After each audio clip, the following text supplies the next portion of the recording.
یقیناً جو ابراہیم تھے علیہ السلام، کانا وہ تھے امتاً ایک امت، قانتاً اطاعت گزار، للہ اللہ کے لیے، حنیفاً یکسو ہو کر۔ قنوت کہتے ہیں اللہ کی عبادت اطاعت کے اندر پرسکون ہو جانے کو، تو حضرت ابراہیم جو تھے وہ اللہ کی اطاعت عبادت میں یکسو بھی تھے اور پرسکون بھی تھے، اور وہ تھے ایک امت تھے، گویا کہ خود ہی وہ ایک امت تھے۔ ولم یکو اور نہ تھے وہ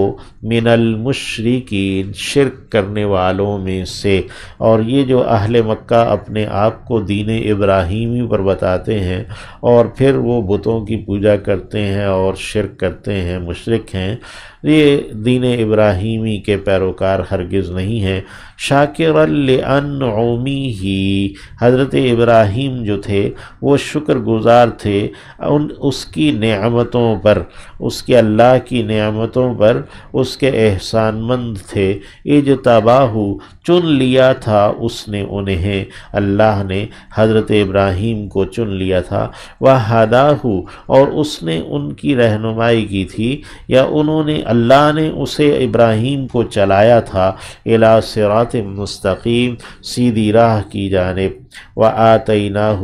اور دیا ہم نے اسے یعنی ابراہیم کو، ہم نے دی فی الدنیا حسنہ دنیا میں بھی اچھائی، وانہ اور یقیناً وہ فی الآخرہ آخرت میں لمن الصالحین لازماً وہ نیک لوگوں میں سے ہے، نیکوکاروں میں سے ہے، نیک کام کرنے والوں میں سے۔ ثم اوحینا الیک پھر ہم نے وحی کر دیا آپ کی جانب، ان یہ کہ اتبع پیروی کیجئے، ملت ابراہیم دین ابراہیم کی، حنیفاً یکسو ہو کر، یعنی یکسو ہو کر جو کام حضرت ابراہیم اور ان کے پیروکاروں نے کیا ہے، تم بھی انہی کے پیچھے چلو، انہی کی اتباع کرو۔ وما کانا اور وہ نہ تھے من المشرکین شرک کرنے والوں میں سے، انما بس بات یہ ہے، جعل السبت ٹھہرایا گیا ہفتے کا قانون، یعنی ہفتے کے دن جو معاشی سرگرمیوں سے روک دیا گیا تھا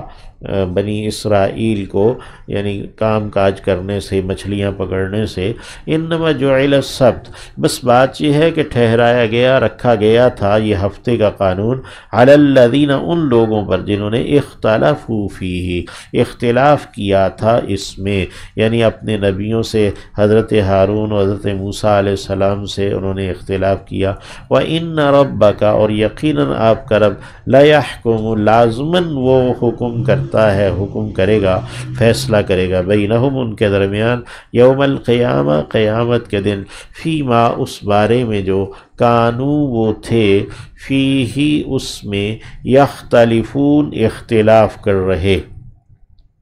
یعنی جو انہوں نے اختلاف کیا اپنے انبیاء سے یا کتابوں سے، وحی سے، تو اللہ قیامت کے دن اس کا فیصلہ کرے گا۔ ادعو آپ دعوت دیجئے، آپ بلائیے، الی سبیل ربک اپنے رب کے راستے کی جانب، بالحکمہ حکمت کے ساتھ، دانائی کے ساتھ، پختگی کے ساتھ، اور حکومت کے ساتھ، والموعظۃ الحسنہ اور نصیحت کے ساتھ جو کہ عمدہ ہے، اچھی نصیحت کے ساتھ، وجادلہم اور جھگڑا کیجئے ان کے ساتھ، دلیل بازی کیجئے ان کے ساتھ، باللتی اس طور پر جو کہ ہیا وہ ہے، احسن سب سے عمدہ، یعنی ان کے ساتھ جو دلیل بازی کریں وہ بہت ہی عمدہ، سب سے عمدہ طریقے سے کریں۔ ان ربک یقیناً آپ کا رب، ہوا اعلم وہی خوب جانتا ہے، بمن اسے جو کہ ضل بھٹک گیا ہے، عن سبیلہ اس کی راہ سے، اللہ کی راہ سے جو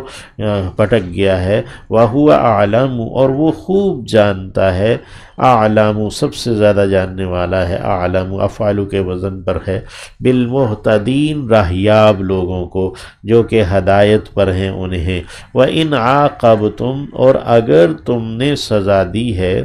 فعاقبو تو تم سزا دو، پیچھا کرو، بمثل اس کی مانند، ما جو عوقبتم بہ ستائے گئے ہو تم اس پر، یعنی کہ جو تم سزا دیے گئے ستائے گئے ہو تو تم اگر جزا دیتے ہو اس کا بدلہ لیتے ہو تو تم اسی کی مانند اس کا بدلہ لو، یعنی زیادتی نہ کرو۔ وَلَئِنْ اور البتہ اگر صبر تم نے صبر کیا، ثابت قدمی دکھائی، برداشت کیا، لَهُوَ خَيْرٌ لِلصَّابِرِينَ تو لازماً وہی بہترین ہے ثابت قدم لوگوں کے لیے، صبر کرنے والوں کے لیے۔ وَاصْبِرْ اور صبر کیجئے، ثابت قدم رہیے، جمے رہیے۔ وَمَا صَبْرُكَ اور نہیں ہے صبر آپ کا، ٹھہراؤ آپ کا جمے رہنا، اللہ مگر باللہ اللہ کے ساتھ، اللہ کی مدد کے ساتھ، اللہ کی توفیق کے ساتھ۔ وَلَا تَحْزَنْ عَلَيْهِمْ اور آپ غمگین نہ ہو جائیں ان پر، یعنی حزن و ملال میں نہ گرفتار ہو جائیں، آپ غمگین نہ ہو جائیں ان پر۔ وَلَا تَكُوا اور آپ نہ ہو جائیں، تکونا تھا یہ واو نون ساکت ہوا ہے، یہ فعل نہیں ہونے کی وجہ سے، آپ نہ ہو جائیں فی ضیق کسی بھی تنگی میں، مما اس سے جو کچھ یمکرون وہ چالیں چل رہے ہیں، یعنی جو کفار اور مشرکین اور منافقین جو چالیں چل رہے ہیں، آپ ان کی چالوں کی بنا پر اپنا سینہ تنگ نہ کر لیں، اپنے آپ کو تنگی میں مبتلا نہ کر لیں، اور نہ ہی آپ حزن میں، غم میں مبتلا ہو جائیں۔ ان اللہ یقینا اللہ مع الذین ساتھ ہے ان کے جنہوں نے اتقوا تقوی اختیار کیا ہے، یعنی جنہوں نے اللہ کی محبت پالی ہے اور اللہ کی ناراضگی سے ڈرنے لگے ہیں، تو اللہ انہی لوگوں کے ساتھ ہے۔ والذین اور وہ لوگ ہیں جو وہ ہیں محسنون احسان کرنے والے۔ اللہ ہمیں بھی تقوی اور احسان عطا فرمائے۔